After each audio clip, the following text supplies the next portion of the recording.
नमस्कार, राधे राधे। कैसे आप लोग? आज हम स्टार्ट करेंगे हमारी अगली सब्जेक्ट। अगला सब्जेक्ट का नाम है सीड टेक्नोलॉजी। ठीक है, इसको हम लोग स्टार्ट करेंगे और इसी क्लास में इसे हम लोग कंप्लीट भी करेंगे। ठीक है, तो हम लोग स्टार्टिंग से इसे देखते हैं। सबसे पहले हम बात करेंगे, अगर सीड टेक्नोलॉजी पढ़नी है तो सबसे पहले हमें ये पता होना चाहिए सीड होता क्या है, किस चीज को हम लोग सीड या बीज कहते हैं।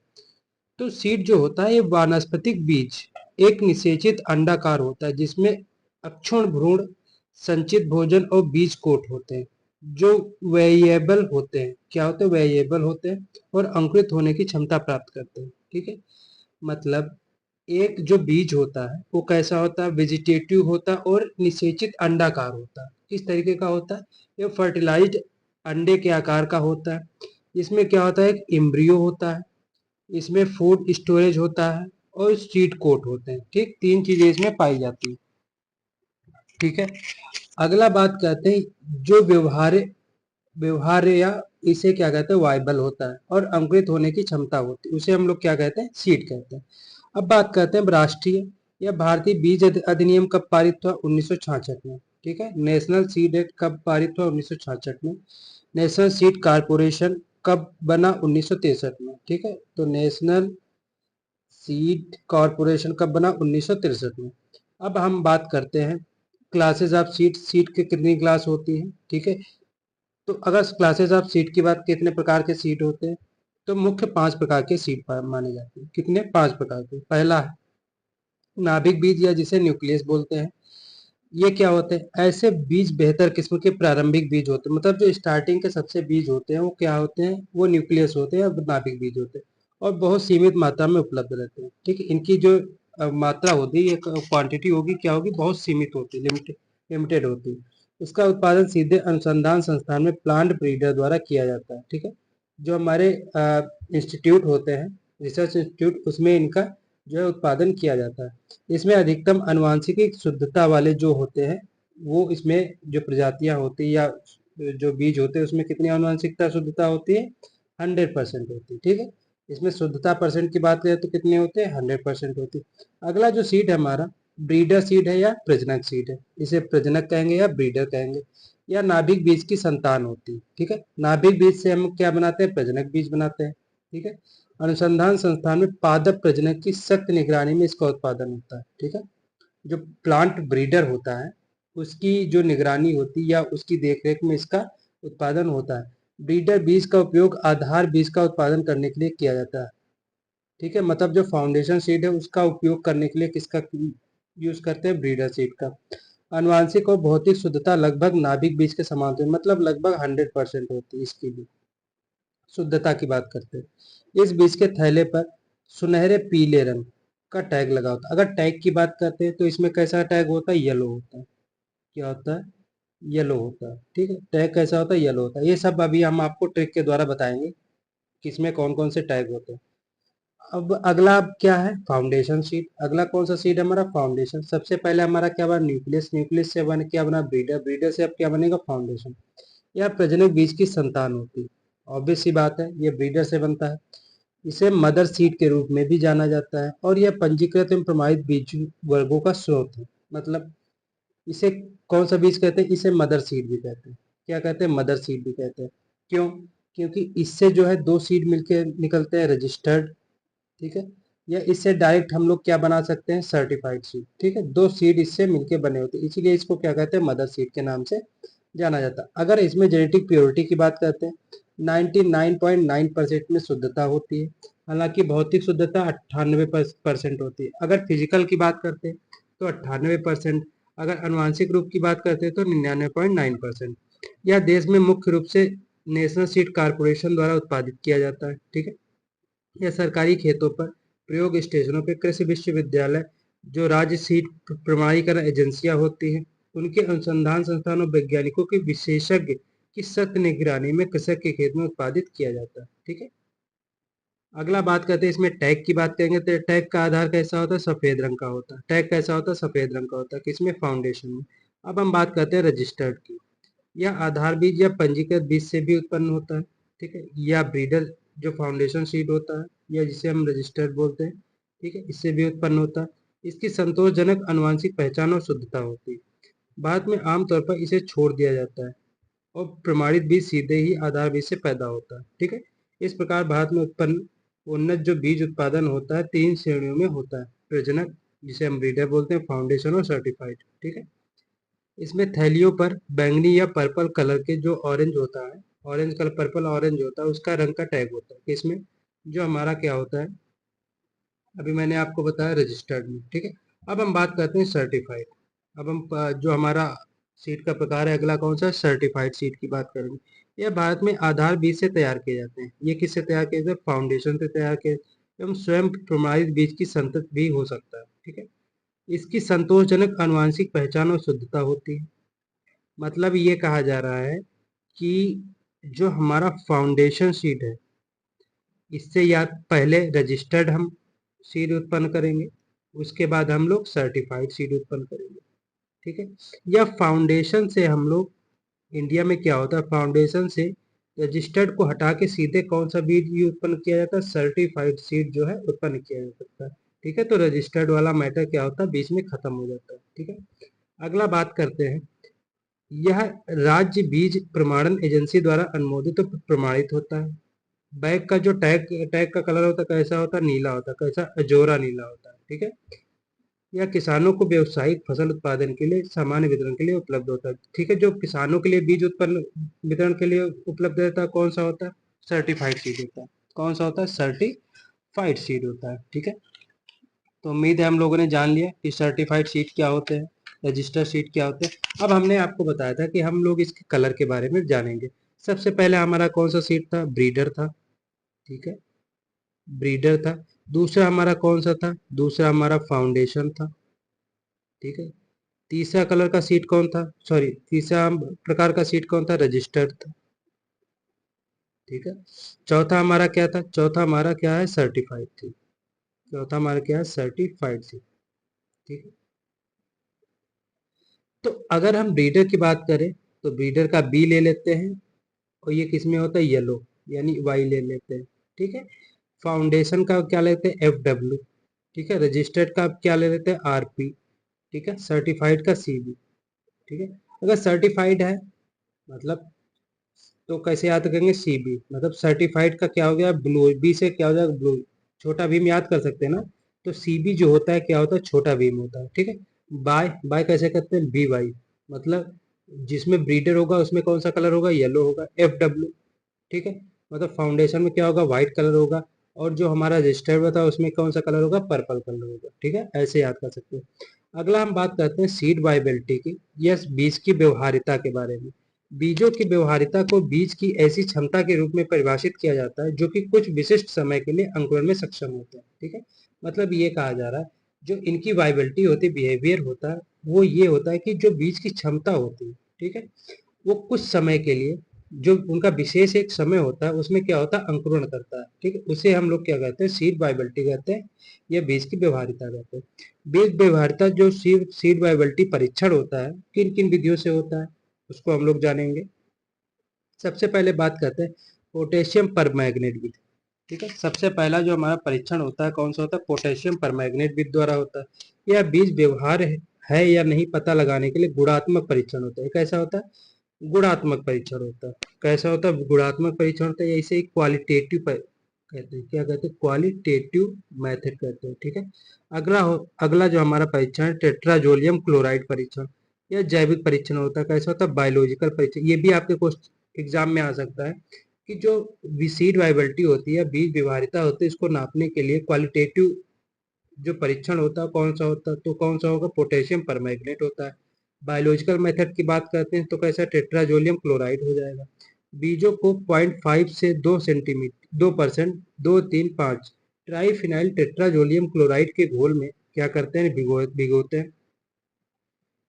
व्यवहार या जीवित बीज चमकदार लाल रंग के हो जाते हैं। इस केमिकल द्वारा जो अच्छे बीज होंगे क्या हो जाएंगे, चमकदार लाल रंग के हो जाएंगे, और घोल में रंग अधिक तीव्र हो जाता है। यह व्यवहारिता परीक्षण का सबसे तेज तरीका होता है। ठीक है, अगला हम बात करते हैं ग्रोडेक्स परीक्षण। अगला कौन सा परीक्षण हमारा, ग्रोडेक्स परीक्षण। ग्रोडेक्स एक बीज अंकुरण संकेतक होता है। ठीक है, मतलब जो सीड जर्मिनेशन होता है उसको इंडिकेट कौन करता है, ग्रोडेक्स जो परीक्षण होता है। यह पाउडर रूप में ट्राईफेनिल टेट्राजोलियम ब्रोमाइड का एक ब्रांड होता है। ठीक है, अगला है आइसोलेशन डिस्टेंस के बारे में बात करेंगे। ठीक है, आइसोलेशन डिस्टेंस होता क्या है इसके बारे में सबसे पहले जानते हैं, फिर किन किन फसलों में कितना कितना आइसोलेशन डिस्टेंस रखते हैं उन चीज़ों को भी हम लोग देखेंगे। तो अगर हम लोग बात करते हैं आइसोलेशन डिस्टेंस की, ठीक है, सबसे पहले बात करते हैं ये होता क्या है। आनुवांशिक और भौतिक अशुद्धियों को से बचाने के लिए बीज फसल का जो अलगाव होता है, अलगाव का मतलब होता है जो बीज फसल की दूरी होती है, उनको हम लोग क्या कहते हैं, आइसोलेशन डिस्टेंस कहते हैं। ठीक है, क्यों किया जाता है, क्योंकि इसमें जेनेटिक वेरिएशन होता है, उसको बचाने के लिए। जो इसमें फिजिकल अशुद्धियां आ जाती हैं या भौतिक अशुद्धियां आ जाती हैं उनको बचाने के लिए हम लोग क्या कहते हैं, बीज फसल का अलगाव करते हैं या उनको दूरी दूरी पर लगाते हैं। ठीक है, तो जो हमारी कुछ फसलें हैं उन पे जो न्यूनतम पृथक्करण दूरी है उनको हम लोग देख लेते हैं। सबसे पहले हम लोग बात करेंगे जो हमारी स्वपरागित फसलें जैसे चावल, गेहूं, जौ, जई। ठीक है, इनमें जो आधार बीज होता है, आधार का मतलब होता है फाउंडेशन सीड जो होता है, उसके बाद सर्टिफाइड सीड। ठीक है, FSN CS। अगर फाउंडेशन सीड की बात करते हैं जो स्वपरागण वाली फसलें हैं उसमें 3 और 3 दोनों में रखते हैं। कितना मीटर रखते हैं, 3 और 3 दोनों में रखते हैं। ठीक है, अगला बात करते हैं जो हाइब्रिड क्या होता है, हाइब्रिड बाजरा होता है उसमें 1000 और 200 रखते हैं। ठीक है, मतलब फाउंडेशन सीड में 1000 मीटर रखते हैं और जो सर्टिफाइड सीड है उसको 200 मीटर रखते हैं। मक्का ज्वार में 400 200 हो जाएगा। शंकर का हाइब्रिड कपास में 50 30 हो जाएगा। मूंगफली सोयाबीन में 3 3 हो जाएगा। मतलब स्वपरागण वाली फसलें और मूंगफली सोयाबीन इसमें 3 3 हो जाएगा आइसोलेशन डिस्टेंस। ठीक है, तारा मीरा सरसों 400 200 400 200। ठीक है, वहीं कुकुरबिटेसी की बात करते हैं 80 या 1000 400 या 500। ठीक है, भिंडी की बात करें 400 200। भिंडी में कितना हो जाएगा, 400 200 हो जाएगा। टमाटर में 50 25 हो जाएगा। प्याज में 1000 से 1000 हो जाएगा। चने में 10 और 5 का अंतर हो जाएगा। ठीक है, मतलब 400 200 की बात करते हैं तो मक्का और ज्वार में दोनों में हो जाएगा। ठीक है, साथ ही साथ सरसों में भी हो जाएगा, तारामीरा में भी हो जाएगा, साथ ही साथ भिंडी में भी। ठीक है, भिंडी, सरसों, तारामीरा, मक्का, ज्वार, इनमें सब में आइसोलेशन डिस्टेंस 400 200 हो जाए। जो हाइब्रिड कॉटन होता है, ठीक है, उसमें कितना होगा आइसोलेशन डिस्टेंस, हाइब्रिड कॉटन में होता है 50 30 का। ठीक है, मूंगफली सोयाबीन 3 3 हो जाएगा और स्वपरागित फसलों में 3 3। टमाटर की बात करें 50 25 हो जाएगा। ठीक है, 50 30 शंकर कपास में हो जाएगा। प्याज में 1000 हो जाएगा। चने में 10 और 5 हो जाएगा। अगला हम बात करते हैं रियल वैल्यू की बात करते हैं। जो सीड की रियल वैल्यू होती है या बीज की वास्तविक जो मूल्य होता है वो क्या होता है। अगर रियल वैल्यू की बात करते हैं किससे निकालते हैं, शुद्धता परसेंट, कितने परसेंट वो शुद्ध है और कितने परसेंट अंकुरण होता है, इनको किससे भाग दे देते हैं, 100 से भाग देते हैं। तो हमारा क्या रियल वैल्यू निकल आती है किसकी, सीड की। यह एक फसल पौधे के बीज की शुद्धता, प्रतिशतता एवं अंकुरण का प्रतिशत होता है। ठीक, अभी मैंने आपको बताया इससे प्रतिशत में व्यक्त किया जाता है और इस बीज की उपयोगिता प्रतिशत के रूप में भी जाना जाता है। ठीक है, अगला बात करते हैं उन्नत बीज का वास्तविक जो रियल वैल्यू कम से कम 75% होना चाहिए। ठीक है, जो अच्छा बीज है कम से कम उसकी वैल्यू कितनी होनी चाहिए, 75% होनी चाहिए। बीजों की अशुद्धता जो इम्प्योरिटी परसेंट है उसे क्या कहते हैं, डॉकिस कहते हैं। क्या कहते हैं, डॉकिस कहते हैं। ठीक है, इम्प्योरिटी परसेंट को हम लोग क्या कहेंगे, डॉकिस कहते हैं। अगला हम बात करते हैं जेनेटिक प्योरिटी के बारे में। ठीक है, या अनुवांशिक शुद्धता क्या होती है। अनुवांशिक शुद्धता की आवश्यकता 100% है। ठीक, अगर हम जेनेटिक प्योरिटी की बात करें तो इसकी आवश्यकता कितनी है, 100%, जो कि हमारे न्यूक्लियर सीड और जो कि हमारे ब्रीडर सीड में मिलता है। जहां तक कि एक ही फसल की अन्य किस्मों के बीजों द्वारा अशुद्धता का संबंध है, लेकिन अन्य फसल प्रजातियों के बीजों द्वारा अशुद्धता के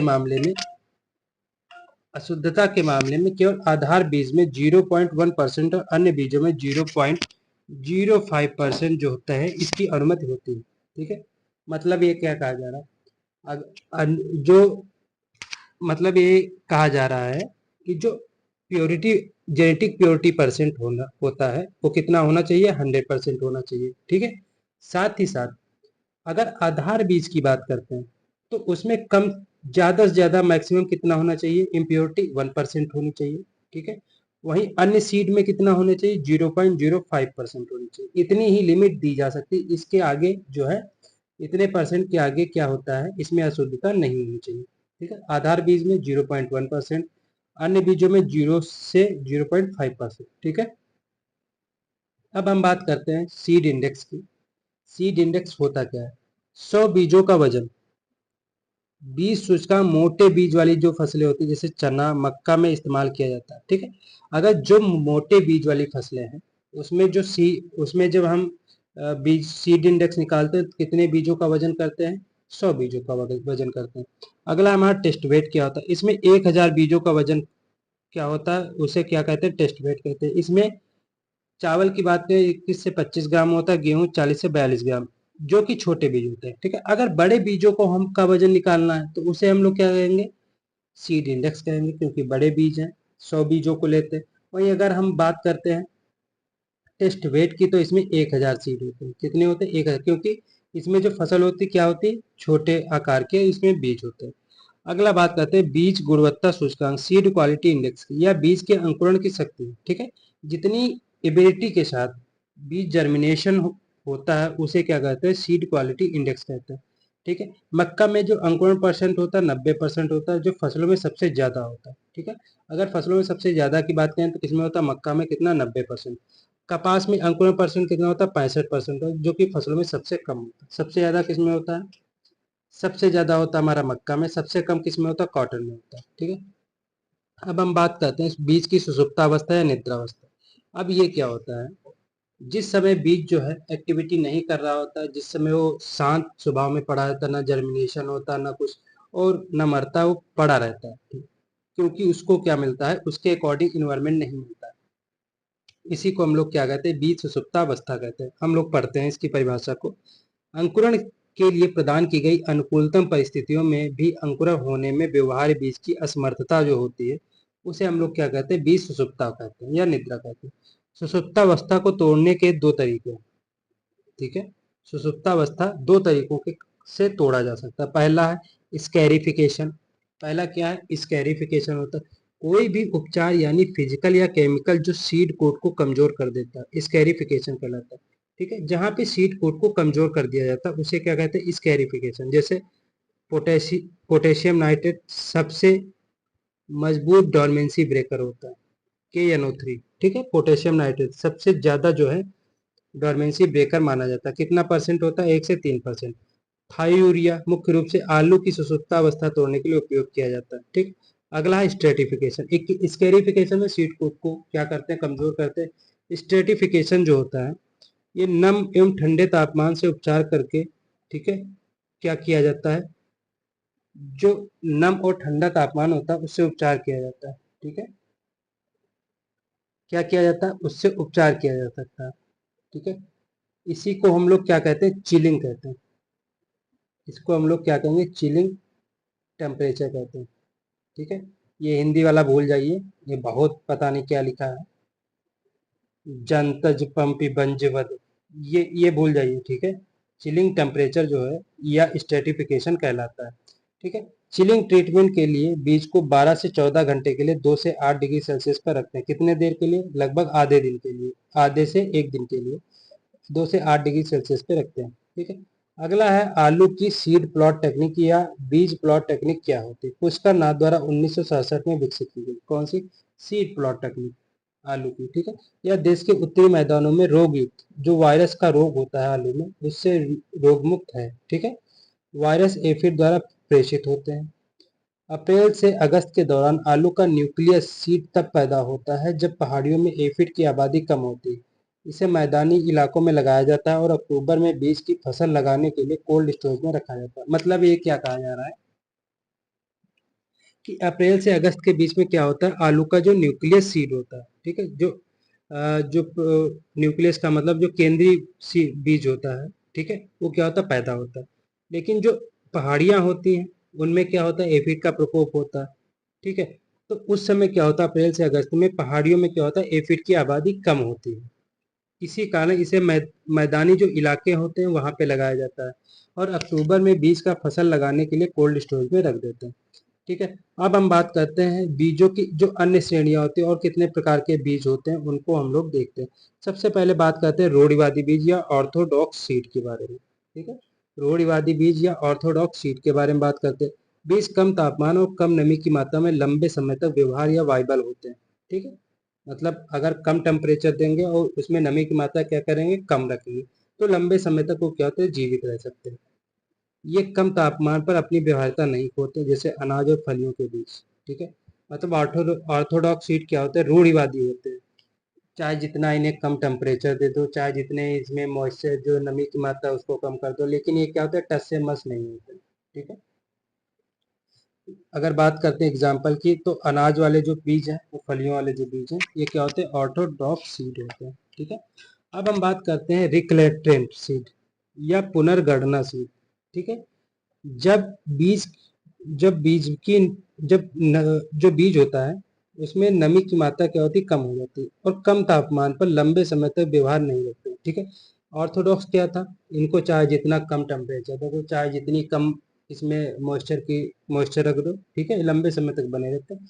लेकिन जो ये क्या होते हैं पुनर्गणना वाले, ये क्या होते हैं, लंबे समय तक बने नहीं रहते, क्योंकि वे 12 से 14% से नीचे नमी की मात्रा जब हो जाती है तो उनकी व्यवहार्यता को नुकसान होने लगता है, या उनमें जो वाइबिलिटी क्षमता होती है क्या होती है, कम हो जाती है।